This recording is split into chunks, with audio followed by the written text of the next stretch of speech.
বিভূতিভূষণ বন্দ্যোপাধ্যায় জীবনীমূলক রচনা। জন্ম ও পরিবার। বিভূতিভূষণ পশ্চিমবঙ্গের উত্তর ২৪ পরগনা জেলার কাঁচরাপাড়ার নিকটবর্তী ঘোষপাড়া মুরাতিপুর গ্রামে নিজ মামার বাড়িতে জন্মগ্রহণ করেন। তার পৈতৃক নিবাস উত্তর ২৪ পরগনা জেলার বনগাঁর নিকট ব্যারাকপুর গ্রামে।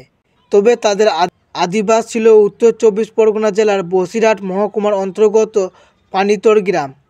তার পিতামহ ছিলেন কবিরাজ এবং তিনি বনগাঁর নিকট ব্যারাকপুর গ্রামে কবিরাজি করতে আসতেন। তার পিতা মহানন্দ বন্দ্যোপাধ্যায় ছিলেন প্রখ্যাত সংস্কৃত পণ্ডিত, পাণ্ডিত্য এবং কথকতার জন্য তিনি শাস্ত্রী উপাধিতে ভূষিত হয়েছিলেন।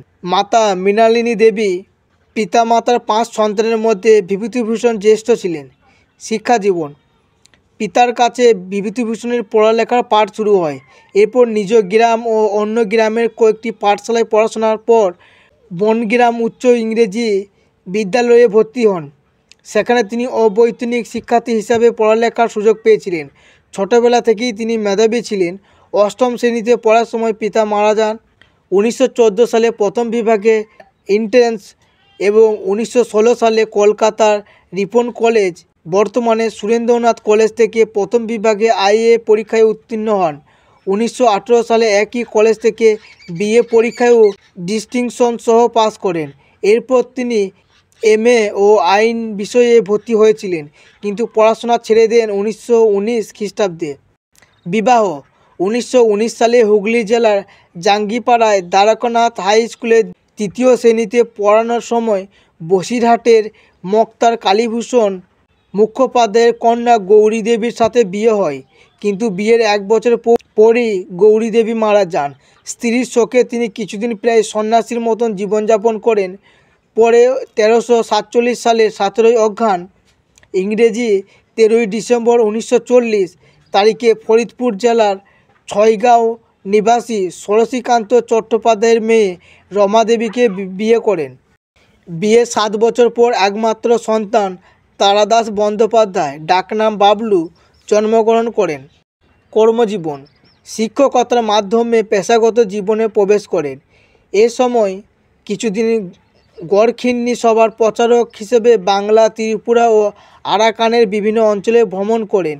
পরে খেলাচন্দ্র ঘোষের বাড়িতে সেক্রেটারি, গৃহশিক্ষক এবং তার এস্টেটের ভাগলপুর সার্কেলে সহকারী ম্যানেজারের দায়িত্ব গ্রহণ করেন। কিছুদিন আবার ধর্মতলার খেলাচন্দ্র মেমোরিয়াল স্কুলে শিক্ষকতা করেন। এরপর যোগ দেন বনগাঁর নিকট গোপালনগর হরিপদ ইনস্টিটিউট স্কুলে। এই স্কুলেই তিনি আমৃত্যু কর্মরত ছিলেন। এই মহান কথাসাহিত্যিক ১৯৫০ খ্রিস্টাব্দের ১লা নভেম্বর তারিখে বিহারের বর্তমান ঝাড়খণ্ড ঘাটশিলায় মৃত্যুবরণ করেন। তিনি তার বাড়িটির নাম স্ত্রীর নামে গৌরীকুঞ্জ রেখেছিলেন। সাহিত্যকর্ম। ১৯২১ খ্রিস্টাব্দে ১৩২৮ বঙ্গাব্দ প্রবাসী পত্রিকার মাঘ সংখ্যায় উপেক্ষিতা নামক গল্প প্রকাশের মধ্য দিয়ে তার সাহিত্যিক জীবনের সূত্রপাত ঘটে। ভাগলপুরে কাজ করার সময় ১৯২৫ সালে তিনি পথের পাঁচালী রচনা শুরু করেন। এই বই লেখার কাজ শেষ হয় ১৯২৮ খ্রিস্টাব্দে। এটি বিভূতিভূষণের প্রথম এবং সবচেয়ে বিখ্যাত রচনা। সাহিত্যিক সম্পাদক উপেন্দ্রনাথ গঙ্গোপাধ্যায় এই লেখাটি পছন্দ করে বিচিত্রা পত্রিকায় প্রকাশ করলে তিনি বিপুল জনপ্রিয়তা অর্জন করেন। বিখ্যাত চলচ্চিত্র পরিচালক সত্যজিৎ রায় পথের পাঁচালী উপন্যাসের কাহিনীকে চলচ্চিত্রে রূপদানের মাধ্যমে তার চলচ্চিত্র জীবনের সূচনা করেছিলেন। এই সিনেমাটির নামও ছিল পথের পাঁচালী। এই চলচ্চিত্রটি দেশি বিদেশি প্রচুর পুরস্কার ও সম্মাননা লাভ করেছিল। এরপর অপুর সংসার আর অপরাজিত রচনা করেন, যেগুলি পথের পাঁচালীরই পরবর্তী অংশ। সত্যজিৎ এই দুটি গল্প নিয়েও চলচ্চিত্র নির্মাণ করেন, যা ভীষণ জনপ্রিয় হয়ে ওঠে। উভয় উপন্যাসেই তার ব্যক্তিগত জীবনের প্রতিফলন ঘটেছে। পথের পাঁচালী উপন্যাসটি বিভিন্ন ভারতীয় ভাষা এবং ইংরেজি ও ফরাসি সহ বিভিন্ন পাশ্চাত্য ভাষায় অনূদিত হয়েছে। বিভূতিভূষণের উল্লেখযোগ্য কয়েকটি গল্প গ্রন্থ হল মেঘমল্লার মৌরিফুল যাত্রাবদল। তার লেখা চাঁদের পাহাড় একটি অনবদ্য অ্যাডভেঞ্চার কাহিনী, যার পটভূমি আফ্রিকা। ২০১৩ সালে বিখ্যাত চিত্র পরিচালক কমলেশ্বর মুখার্জি চাঁদের পাহাড়কে বাংলা চলচ্চিত্রে রূপান্তর করেন। এই চলচ্চিত্রটি বাংলা চলচ্চিত্র জগতে যথেষ্ট খ্যাতি লাভ করে। পুরস্কার ও সম্মাননা।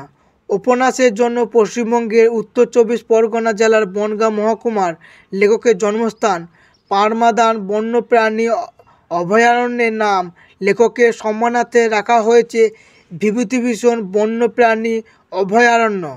গ্রন্থ তালিকা: উপন্যাস পথের পাঁচালী, অপরাজিত, দৃষ্টিপ্রদীপ, আরণ্যক, দেবযান। কিশোর পাঠ্য: চাঁদের পাহাড়, আইভেনহো, মরণের ডঙ্কা বাজে, মিসমিদের কবচ, হীরামানিক জলে, সুন্দরবনে 7 বছর। মৃত্যু: অধুনা ঝাড়খণ্ডের ঘাটশিলাতে 1 নভেম্বর 1950, 17 কার্তিক 1357 বঙ্গাব্দ বুধবার হৃদরোগে আক্রান্ত হয়ে তিনি মারা যান। পরদিন দুপুরে সুবর্ণরেখা নদীর ওপারে পঞ্চপাণ্ডব ঘাট এ তার শেষকৃত্য সম্পন্ন করা হয়। এখানেই সমাপ্ত। ভিডিওটি ভালো লাগলে লাইক করবে, তোমার কোনো কিছু জিজ্ঞাসা থাকলে কমেন্ট করবে এবং এই ধরনের ভিডিও পাওয়ার জন্য চ্যানেলটিকে সাবস্ক্রাইব করে পাশে থাকা বেল আইকনটিতে ক্লিক করে দেবে। ধন্যবাদ।